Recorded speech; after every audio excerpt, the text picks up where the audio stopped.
जय माता जी दोस्तों। आपका हमारे चैनल पे स्वागत है दोस्तों। और आज की जो ये है पूजा, इसकी दुर्गा अष्टमी कब है और जो नवमी है वो कब है, और नवमी को लेकर बहुत सारी बड़ी बड़ी भ्रांतियां चल रही हैं दोस्तों। तो बहुत समाज में अफवाहें फैली हुई हैं। कई लोग बता रहे हैं कि अष्टमी जो है वो बुधवार की है, यानी 25 तारीख को है, और नवमी जो है वो गुरुवार यानी 26 तारीख को है। तो कई लोग ऐसे कह रहे हैं कि अष्टमी और नवमी एक ही दिन है क्या। तो इसलिए अष्टमी और नवमी को लेकर बहुत बड़ी भ्रांतियां समाज में फैली हुई हैं।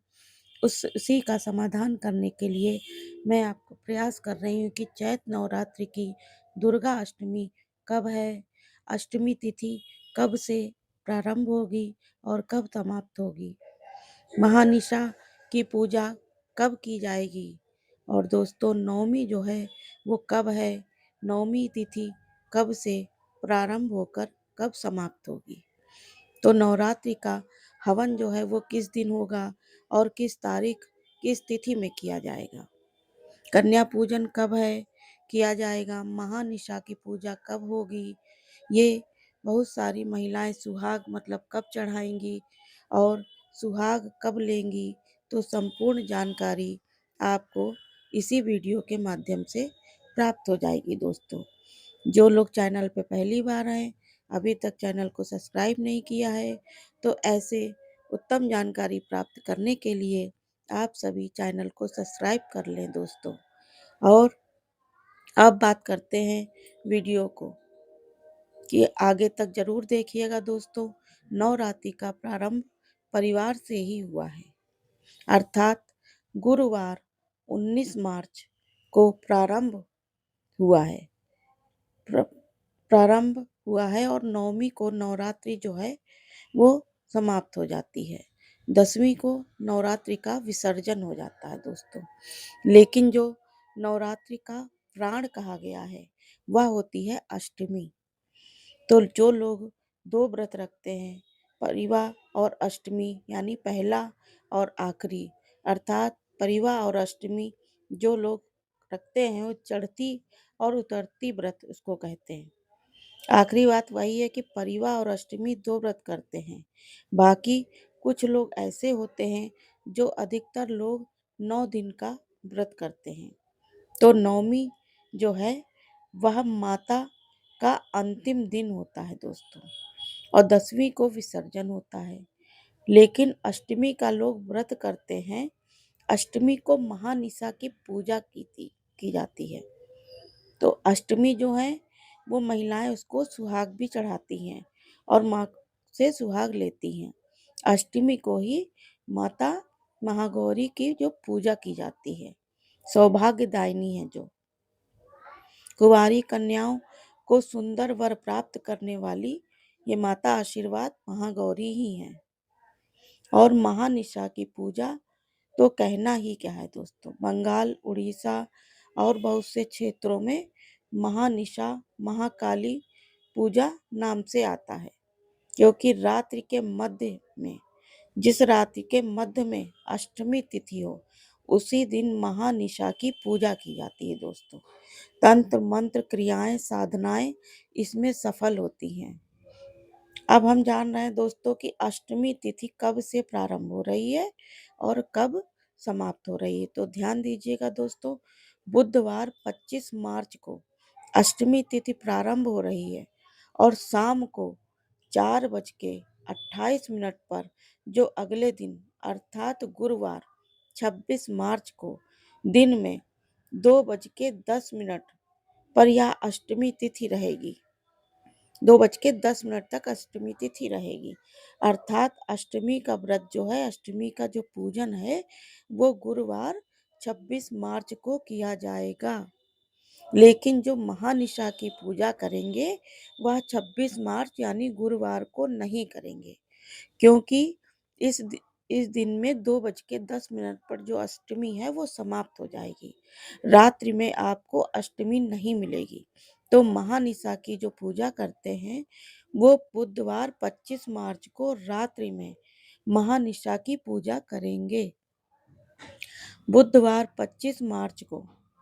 लेकिन आखिरी व्रत जो करेंगे, अष्टमी का जो व्रत करते हैं, अष्टमी पूजते हैं, वो गुरुवार 26 मार्च को ही अष्टमी का व्रत करेंगे।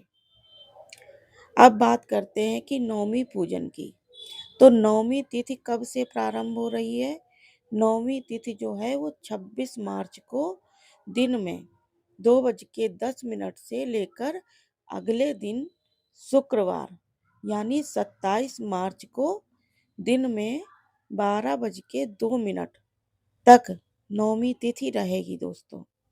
अर्थात नवमी का पूजन आप 27 मार्च दिन शुक्रवार को किया जाएगा।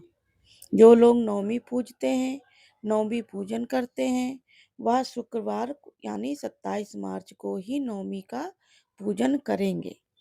अब बात करते हैं जो महिलाएं सुहाग चढ़ाती हैं, वह सुहाग कब चढ़ाएंगी? यह जो है अष्टमी तिथि में प्रातः काल में सबसे उत्तम माना गया है। महागौरी आती हैं, महागौरी को महिलाएं सुहाग चढ़ाती हैं, श्रृंगार चढ़ाती हैं और उनसे सुहाग लेती हैं। तो अष्टमी का जो सुहाग चढ़ेगा वह भी गुरुवार 26 मार्च को ही चढ़ेगा, क्योंकि इस दिन अष्टमी जो है वह दिन में 2:10 तक है। तो आप सुबह में पूजन कर सकते हैं। प्रातः काल में पूजन अर्चन वंदन करने के बाद में महागौरी को श्रृंगार सुहाग श्रीफल जो भी है आप चढ़ाएं।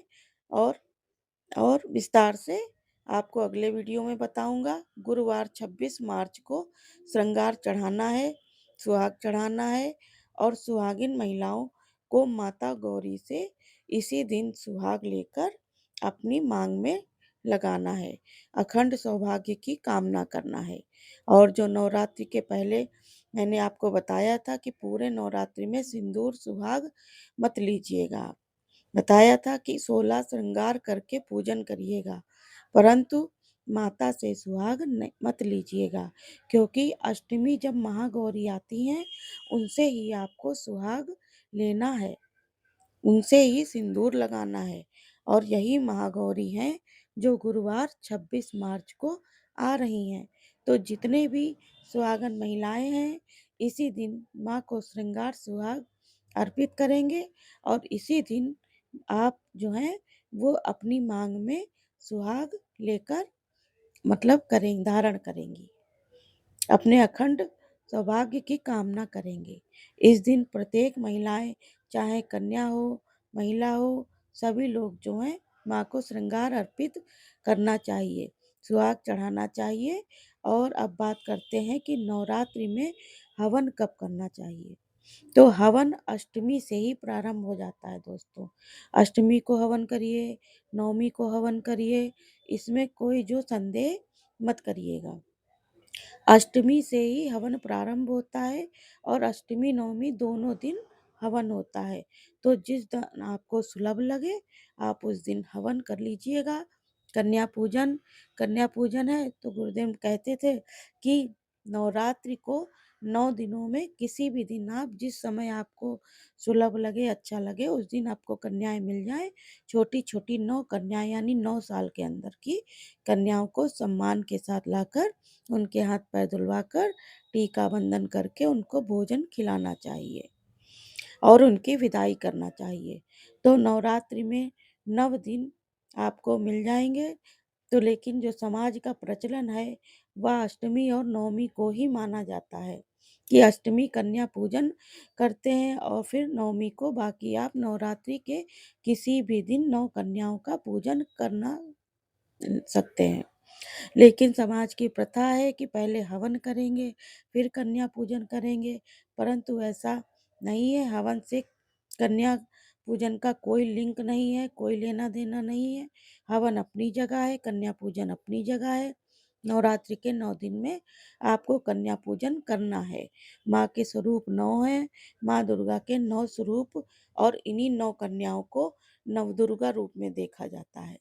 तो इनका पूजन किया जाता है माँ दुर्गा समझकर। और हवन घर की शुद्धि के लिए होता है। जो पूजन में त्रुटि हुई है, उसकी क्षमा याचना यानी प्रार्थना के लिए माता तभी तृप्त होती है हवन करने से। तो इसलिए है जो हवन किया जाता है। चाहे अष्टमी को करिए, चाहे नवमी को करिए, परंतु कन्या पूजन आप किसी भी दिन कर सकते हैं। लेकिन लोक मान्यता के अनुसार समाज में जो चल रहा है, वह अष्टमी और नवमी में। तो अष्टमी जो है, तो कन्या पूजन गुरुवार 26 मार्च को होगा। इस दिन आप हवन भी कर सकते हैं, कन्या पूजन भी कर सकते हैं। अगर आप नवमी शुक्रवार 27 मार्च को भी आप हवन कर सकते हैं और कन्या पूजन भी कर सकते हैं। किसी प्रकार का संदेह या संशय कुछ भी नहीं है। भाव श्रद्धा में छिपा हुआ है नवरात्रि। अब आपके मन में जो भ्रांतियां हैं वो निकल गई होंगी। जो भी बता रही हूँ, जो काशी का पंचांग है ऋषिकेश का, उसी के आधार पर आपको बता रही हूँ। और जो आपका सर्वसिद्ध है, जो प्रमाणित होता है पंचांग, उनके द्वारा आपको सब मैंने आपको जानकारी दी। हो सकता है आप संतुष्ट हो गए हैं। अष्टमी कब है, नवमी कब है, खूब धूमधाम से अष्टमी नवमी की पूजा करिए।